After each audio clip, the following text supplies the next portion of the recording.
Airborne division, এটা একটা strategic asset US মিলিটারির।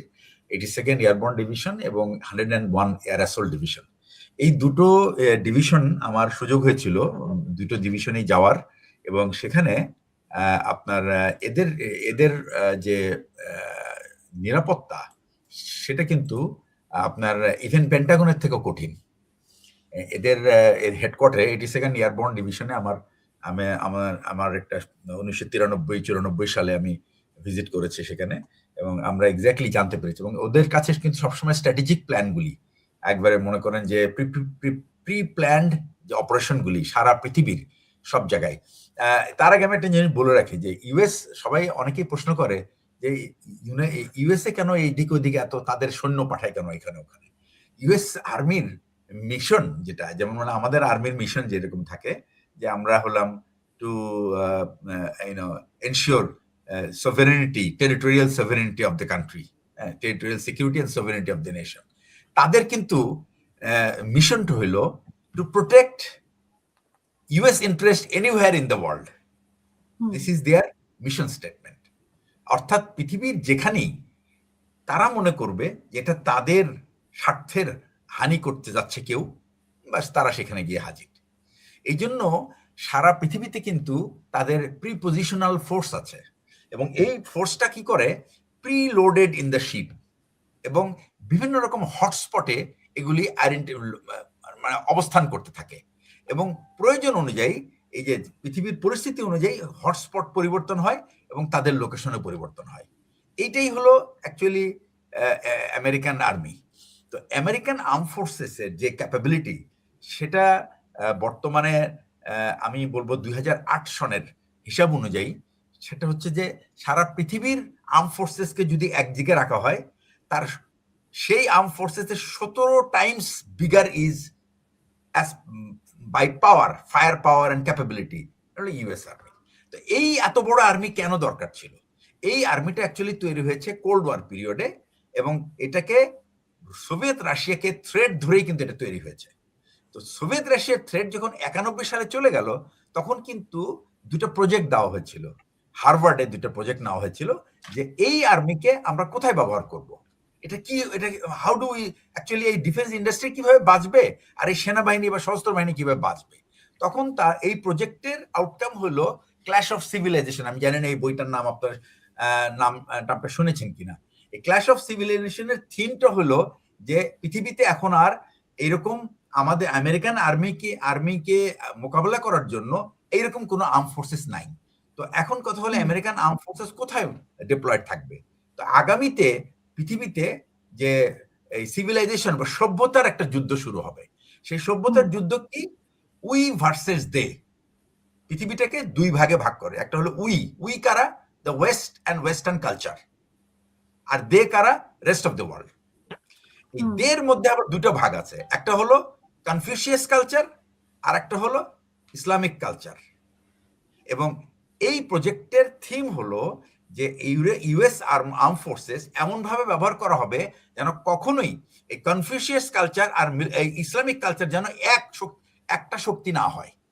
এই শক্তিটাকে সবসময় ভাগ করে রাখতে হবে।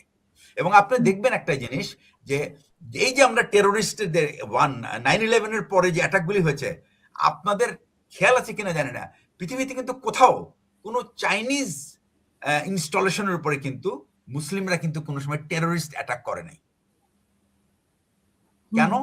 বিকজ চাইনিজরা মনে করে বা মুসলিমরাও মনে করে যে কনফিউশিয়াস আর নট ইভেন উইঘরে যে প্রবলেমটা শুরু হলো, তারপরেও কিন্তু মুসলিম ওয়ার্ল্ড ওয়াজ নট, তারা প্যালেস্টাইন ইস্যু নিয়ে যতটা না সিরিয়াস, উইঘর নিয়ে কিন্তু অতটা সিরিয়াস না।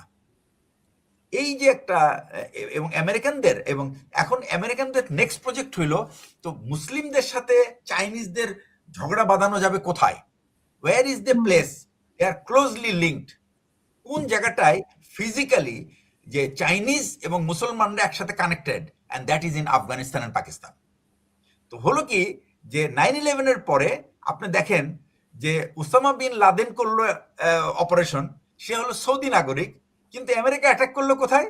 আফগানিস্তানে। কেন?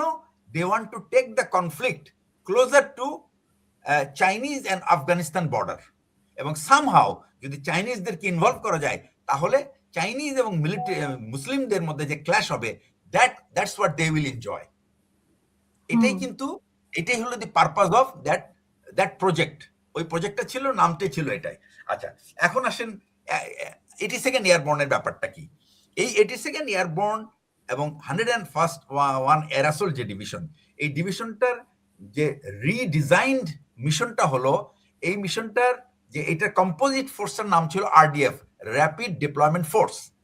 এই র্যাপিড ডিপ্লয়মেন্ট ফোর্সটা ছিল একটা কম্বাইন্ড ফোর্স, যারা আফগানিস্তানে যখন রাশিয়া ইনভেড করলো, তখন রাশিয়ানদের যে ইনভেড করার মেইন কারণ ছিল সেটা হলো রাশিয়া কোনো যেটা বলে কোল্ড ওয়াটার অ্যাক্সেস নাই তাদের, অর্থাৎ সি, এই যে ইন্ডিয়ান ওশানে তাদের কোনো অ্যাক্সেস নাই।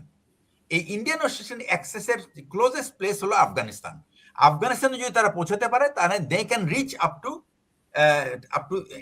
Two Red Sea and then Indian ocean.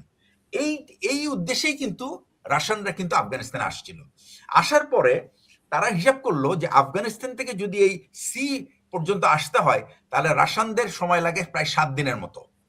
তো এয়ারবর্ন ডিভিশন এবং এয়ার অ্যাসল্ট ডিভিশনটাকে এমনভাবে প্রিপেয়ার করা হলো যেন এরা রাশিয়ান ফোর্সকে এমনভাবে ধরে রাখবে যেন এই 7 দিনের মধ্যে বাকি ইউএস ফোর্স গিয়ে রাশিয়ানদেরকে মানে আটকাবে, এই যেন যারা সমুদ্রে না আসতে পারে, ইন্ডিয়ান ওশানের জন্য তারা অ্যাক্সেস না পায়। এইটাই কিন্তু হলো ফুল গ্যামাট। এখন কথা হচ্ছে 82nd এয়ারবর্নের কাজটা কি। 82nd এয়ারবর্নের কাজ হলো খুবই এই ট্রুপসটাকে কি করা হয়, এয়ারবর্ন মানে হচ্ছে প্লেনে করে নিয়ে যে একটা নির্দিষ্ট লক্ষ্যবস্তুর কাছে ফেলে দেওয়া হয়, এবং ফেলে দেওয়ার পরে তারা কিছু সময়, অর্থাৎ 48 to 72 আওয়ার্স পর্যন্ত তারা গ্রাউন্ড হোল্ড করবে। তারপরে একটা লিঙ্ক অফ ফোর্স গিয়ে তাদের সাথে মিলবে এবং এরপরে কিন্তু তারা সাস্টেনেবল হবে। যতক্ষণ পর্যন্ত লিঙ্ক অফ ফোর্স না যাবে ততক্ষণ ফোর্স কিন্তু তারা কিন্তু সাস্টেনেবল না। তাহলে এটা এক্সট্রিকেশন কি, এটা কতক্ষণ সময়ের ব্যাপার, মানে কতক্ষণ সময় লাগতে পারে এই সময়টা তাদেরকে এমনভাবে তৈরি করা হয়েছে যে তারা 7 দিন পর্যন্ত সার্ভাইভ করতে পারবে। ম্যাক্সিমাম লিমিট হলো 7 ডেজ, এবং এটা কিন্তু পুরো ডিভিশনাল। আমরা সাধারণত এটাতে আক্রমণ করার কোনো অবস্থা নাই, ইরানে এটার উপর আক্রমণ করতে পারবে না। হ্যাঁ পারবে, আমি আসতেছি সেই পয়েন্টটাতে আসতেছি। এই 82nd এয়ারবর্ন ডিভিশনটা এমন যে পুরো ডিভিশনটাকে এর অস্ত্রপাতি, গাড়ি ঘোড়া যা আছে, লজিস্টিক সহ একসাথে তুলে এটা নিয়ে যেতে সক্ষম। এবং নামানোর পরে তারা 7 দিন এই ডিভিশন তার নিজের যে এই যে প্লেনে করে যে জিনিসপত্র নিয়ে গেছে এগুলি দিয়ে তারা 7 ডেজ দে ক্যান সাস্টেইন। এই 7 দিনের মধ্যে আপনাকে কিন্তু লিঙ্ক আপ করতে হবে। এই 7 দিনের মধ্যে তারা কি করবে, তারা ওই এটা নেওয়ার কারণটা হচ্ছে যে আপনার যে লক্ষ্যবস্তু বা যে জায়গাটায় আপনি আক্রমণটা করে যে জায়গাটা দখলে রাখতে চান সে জায়গাটা এত দূরে যে এখান থেকে একেবারে মানে সমুদ্র থেকে মাটিতে নেমে তারপরে সেখান থেকে সেই জায়গা পর্যন্ত পৌঁছাতে হতে দেখা যাবে কয়েক মাস লেগে যাবে, এবং এর মধ্যে আপনাকে অনেক শত্রু অবস্থান আপনার পরিষ্কার করতে করতে যেতে হবে বা দখল করতে করতে যেতে হবে। এটা একটা অনেক সময় টাইম কনজিউমিং ব্যাপার। তখন কিন্তু ওই লক্ষ্যবস্তু সেখানে নাও থাকতে পারে। তো এই ধরনের মিশনটাকে বলা হয় রেইড, যেটা আপনি শুনবেন যে রেইডের একটা মিশন তারা চিন্তা করছে। এখন এই রেইড হলো একটা ইম্পর্টেন্ট অবজেক্টিভ। তো এখানে অবজেক্টিভটা হলো সেই 400 কেজি ইউরেনিয়াম, এইটাকে তারা অ্যাকচুয়ালি দখলে নিতে চায়। এটা যদি দখলে নিতে পারে তাহলে ইরানের যে এই যে পারমাণবিক শক্তিধর হওয়ার যে একটা উপায় সেটা হয়তোবা কিছুদিনের জন্য হয়তোবা বন্ধ হয়ে যাবে।